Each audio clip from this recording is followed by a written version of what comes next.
Otsus ini kan seluruh rakyat Papua sudah menyatakan sikap untuk penolakan Otsus. 3 versi yang diberikan oleh Indonesia itu merdeka, otonomi, dan federal itu pemerintah Republik yang memberikan itu untuk Papua sendiri menentukan pilihannya sendiri. Ternyata seluruh masyarakat Papua yang ada di 7 wilayah adat itu mereka tentukan kemerdekaan. Itu pilihan masyarakat. Kenapa harus Republik Indonesia memaksakan untuk Otsus? Justru Indonesia memaksakan kehendaknya, maka terjadi konflik dari tahun ke tahun tidak pernah teratasi di Papua. Maka terjadi pelanggaran HAM silih berganti. Orang Papua mau makan ikan. Kenapa Indonesia mau kasih roti? Orang Papua minta air, kenapa Indonesia minta air susu? Kenapa Indonesia kasih itu racun? Justru hal ini yang membuat berkepanjangan konflik yang ada di Papua.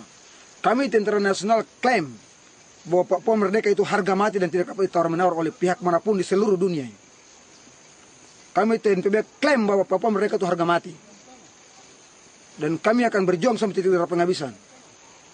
Karena hari Papua ini sudah diberikan oleh orang Papua yang kulit hitam rambut keriting, ras Melanesia. Kami punya hak atas tanah ini, makanya kami harus melakukan ini. Kami harus bertindak untuk menghimbau kepada internasional untuk segera melihat bagaimana tindakan intimidasi yang dilakukan oleh bangsa Indonesia sebagai bagian daripada anggota PBB.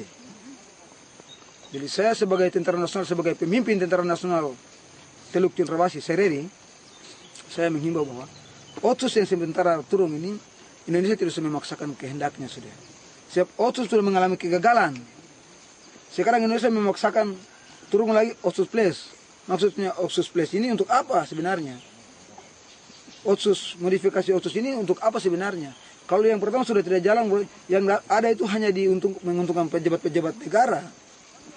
Nah, kemudian Indonesia memaksakan diri lagi dengan UP4B, Unit Pertukaran Pembangunan, yang sementara berlangsung di seluruh Kabupaten Kepulauan Yapen, di mana Kabupaten Kepulauan Yapen adalah kekuatan TNPB yang terbesar, yang mengendalikan seluruh tanah Papua. Maka pemerintah menggunakan UP4B untuk menurunkan pasukan. Sementara data kami, sipur sudah disebarkan di seluruh Kabupaten Kepulauan Yapen.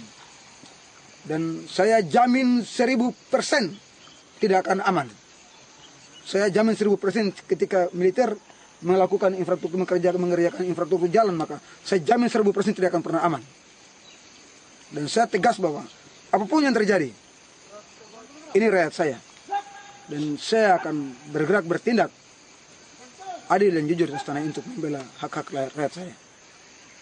Itu yang perlu saya sampaikan. Iya, Pak.